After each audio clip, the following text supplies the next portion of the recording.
TEDxers, this is Dan, about to give my video. Thank you all for allowing me to speak at TEDx. I'm really excited for this upcoming Saturday, so without any further ado. Hello, welcome. Thank you all for being here today. My name is Dan Pabst, and I work in the coffee industry. My official title is Coffee Sensei. I suppose that's the title they give you after you've been obsessing about coffee for the last 10 years of your life. And among the many reasons that coffee fascinates me and excites me, it's because of its relationship as both a global and local economy. Coffee exists as a local economy here in the United States. We see it as local coffee roasters, local coffee shops, and you yourself, the coffee drinker. But it also exists as a local economy in over 20 coffee producing countries worldwide. And this local economy takes the form of coffee farmers, coffee harvesters and pickers, and people who process the coffee before it exports. But these two local economies only exist because of a global trade that connects the two of them. There's this weird thing about coffee, where it is primarily consumed in countries that don't actually grow coffee. And in the countries where coffee is produced, the vast majority of the coffee that is produced is exported to another country, and only a fraction of it stays within the country.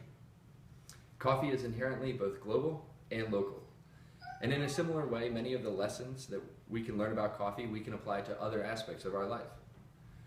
But there's no denying it, coffee is a big part of our life. Over 1.6 billion cups of coffee are consumed worldwide each and every day. And 400 million of those cups are consumed right here in the United States.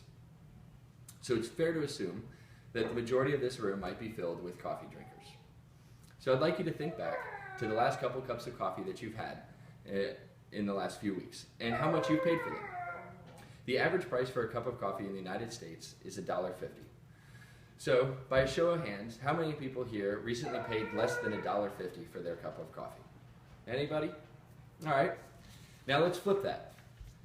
Who here, by a show of hands, recently paid more than $1.50 for a cup of coffee? All right. Now keep your hand raised if you've paid more than $3. What about $5? $10? Has anybody here paid more than $10 for a cup of coffee? And we're not talking frappuccinos, mocha lattes. We're just talking straight, simple, black brewed coffee. Well, I can tell you that the most that I've ever paid for a cup of coffee is $14. And it was just an 8-ounce cup of coffee at a little shop in Chicago this past summer. And I can tell you that the average price I pay for a cup of coffee is between $4 and $5. And whereas most people might have a limit to what they're willing to pay for a cup of coffee, for me, it's the exact opposite. There is a floor, a price at which I will not go below, and that's $2 for a cup of coffee. And that's not because I'm some sort of coffee snob. It's because I'm not interested in promoting the values associated with a cup of coffee that can be had for that cheap. That's a market that's based on convenience and price. And what I'm here to talk about with you today is to encourage you as consumers to take a different path, and one that make your choices as consumers based on quality rather than price or convenience. It's a choice that can create a virtuous cycle that benefits both you and the producer. You see, we live in a free market economy, which means we have the free will to choose the products that best meet our needs. And as conscious consumers, we can affect the choices available to us through those choices. And your purchases as consumers create a path forward for the market, determining what goods are brought to market next and in the future. As consumers, as coffee drinkers, what path are you creating? I'd like us to consider two different paths within the world of coffee. One where coffee is treated as a commodity, and one where it is a quality-based product. Both of these paths begin in the same place, at a coffee farm over 5 years ago. You see, the coffee you had today, no matter who made it for you or where you had it, started as a little seedling at least 5 years ago.